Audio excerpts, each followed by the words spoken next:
இப்ப சொல்றேன், அந்த அடுத்தவர் நடத்தும் மாநாட்டில் அந்த கரண்ட் கொடுக்கிறவங்க, ஜெனரேட்டர் போடுறவங்க, சீலைட் போடுறவங்க, மைக் செட் போடுறவங்க எல்லாமே தமிழக வெற்றி கழகம் சேர்ந்த என்னுடைய தம்பிகளா இருப்பான்.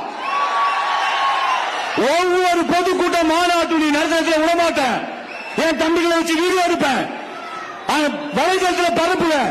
நீங்க என்ன பண்றீங்கன்னு காட்டுவேன், நீ பாத்துக்கோ. ஒரு இடத்துல கூட கொக்கி போடல, எல்லாமே ஜெனரேட்டர். எவ்வளவு தொல்ல, தண்ணி இல்ல, குப்பை இல்ல, கூட்ல ஒண்ணும் பண்ணல, நிம்மதியா ஊத்தீங்க.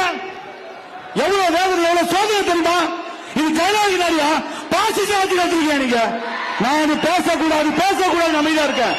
நான் பேச ஆரம்பிச்சேன்னா இருக்கிற தம்பிகள் எத்தனை பேர் பேசுவாங்க ஞாபகம் வச்சுக்கோ. இதான் தளபதி வச்சிருக்காரு. பண்றா அப்படின்னு சொல்லிட்டாரு வச்சுக்கோ, வீடு வீடா போய் ஒரு ஓட்டு வாங்க மாட்டீங்க ஞாபகம் வச்சுக்கோ. குடும்பத்தோட போய் காலில் விடுவேன், ஒரு ஓட்டு கூட நீங்க வாங்க மாட்டீங்க. நடக்கதான் போகுது பாரு. நன்றி. இந்த அளவு நான் பேசுறேன்னா எவ்வளவு கஷ்டத்தை அனுபவிச்சுன்னு பாத்துக்கோங்க. நன்றி, வணக்கம்.